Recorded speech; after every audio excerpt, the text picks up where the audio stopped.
Okay, Professor Ruggles, when you were working on your presidential address for the PAA, which eventually was published in Demography the next year, why did you decide to focus on the labor force participation of men and then of women and how that changed? Well, what prompted you to choose that focus for your presidential address? Well, I guess I've become more and more convinced as I get older that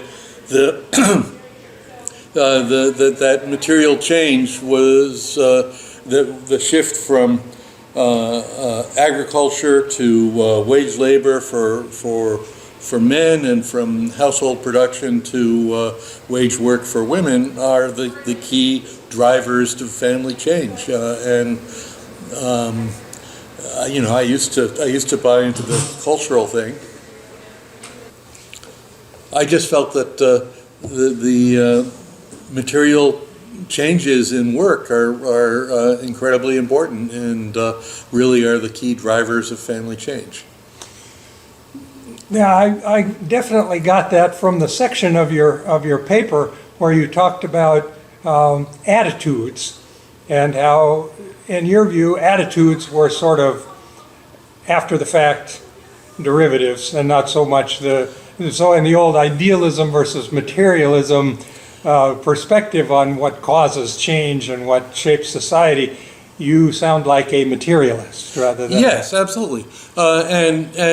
It's become very fashionable in recent decades to regard culture as an independent actor that just on its own drives all kinds of changes. But in my experience, culture mostly is conservative.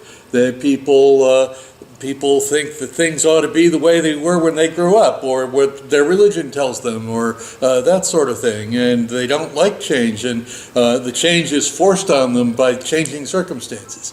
Now, when you look back at the early agrarian period of American history and talked about the corporate family, the ruling patriarchs who basically owned their wives and their farms and their children and everything else. And their slaves. And their slaves, yes. Now, was that materially determined, or was that based on some kind of ideas? Okay. Of course it's based on ideas, but ultimately the idea that patriarchy is enforced by force. By the fact that men are stronger than women and they're stronger than children, and they can say, well, I own everything, and get away with it. Mm-hmm. Okay. And then the change from agrarian to urban industrial America, and the changes that wrought in the opportunities, especially for young men, as you point out in the article. What was driving that change? What caused the Industrial Revolution? Yeah,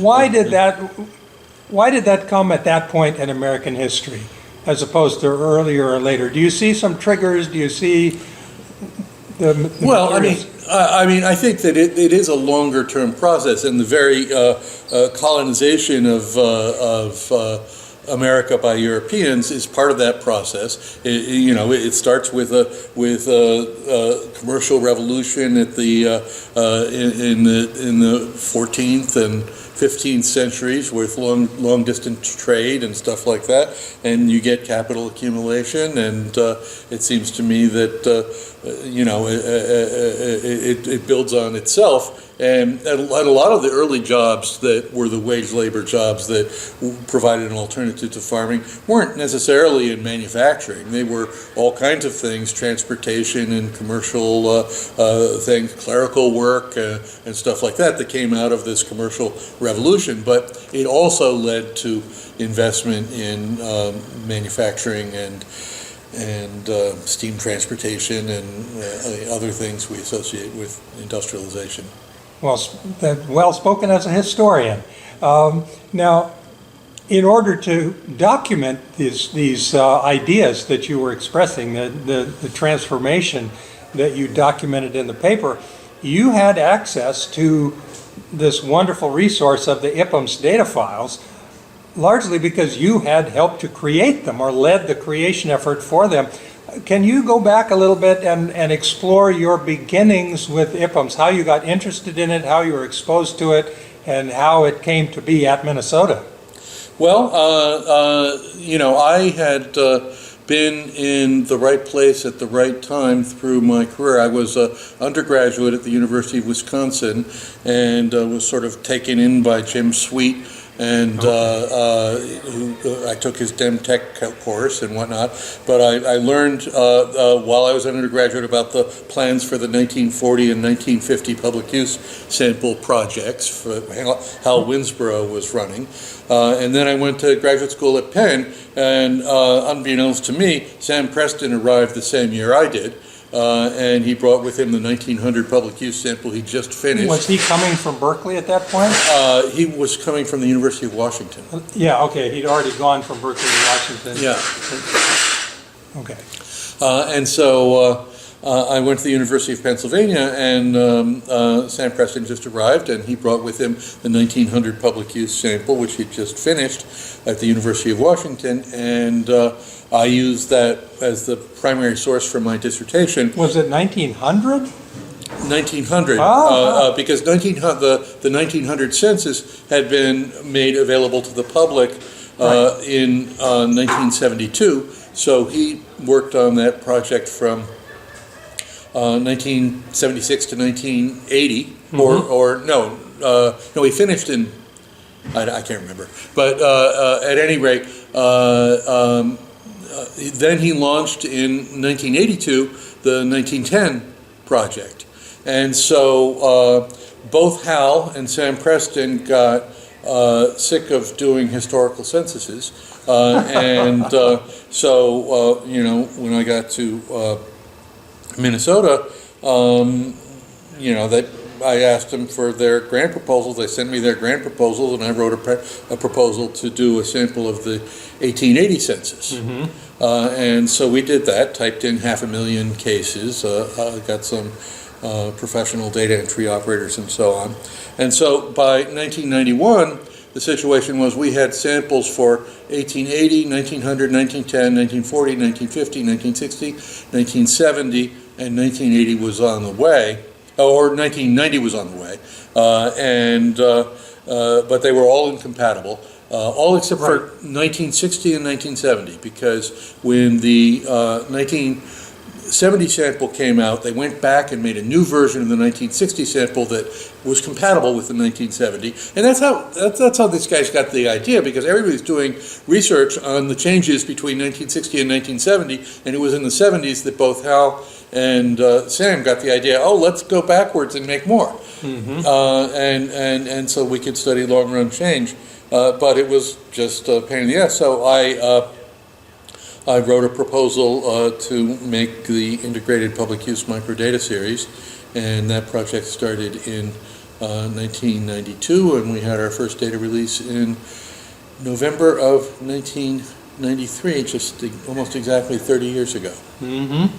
Yeah, I was familiar with the 60 and 70 samples from my own graduate school experience, and then all of a sudden, here came all these other ones, and I said, hallelujah, this is just what I've been looking for. And you used these as the raw material, obviously, for constructing your presidential address, right? Yeah. It was right there. All you had to do was use your own data that you had helped to create. And Absolutely. Now, what have you heard since then about, what kind of reactions have you had to the presidential address? Well, I think on the whole, pretty good. I mean, obviously, there's a lot of people who disagree with me. they're nice about it.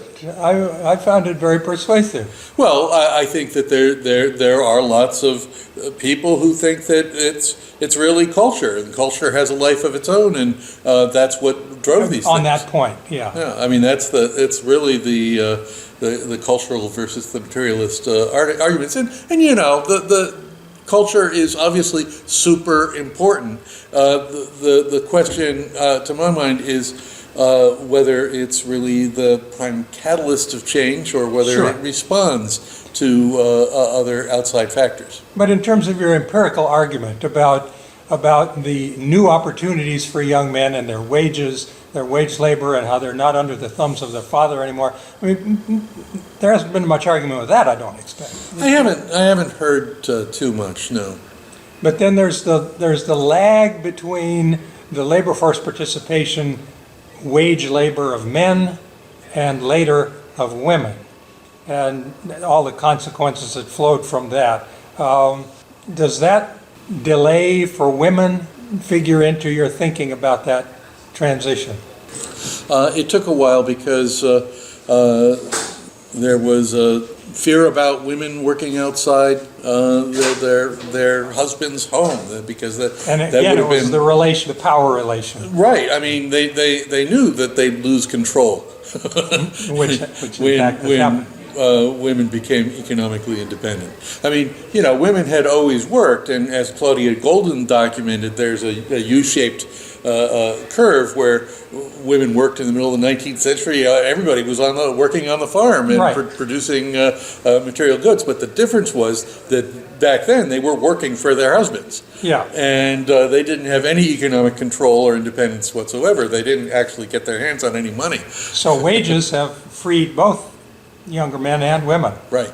Now, on the other hand, at the end of the paper, you start talking about the decline in jobs and what's going to be. I wish you'd say something about where you think that has gone since you gave that address. Are we on track to be in a society where people can't define themselves by their work anymore, or what? Well, I think I maybe should have learned from Richard Easterlin's presidential address that it's very risky to make predictions. For historians, maybe you ought to stick to the past. But I don't know. I mean, right now, labor force participation seems to have bounced back. At the time I did it, which we were just pulling out of the very, very slowly pulling out of the Great Recession. Labor force participation for young people was really low and going down, and especially wage labor participation being replaced by gig work and stuff like that, as well as just people being out of the labor force. And now that seems to have slowed. Now, whether that's going to be true in the long run,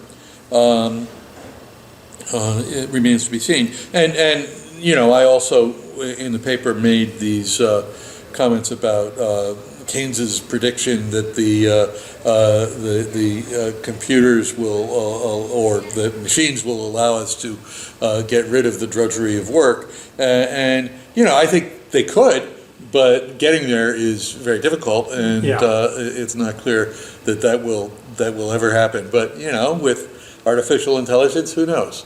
Yeah, well, I've heard several papers about that already this morning. Yeah. Well, thank you very much for your discussion of your introduction to IPUMS and about the origin of that fine paper in demography. And also, thank you for IPUMS. You're most welcome.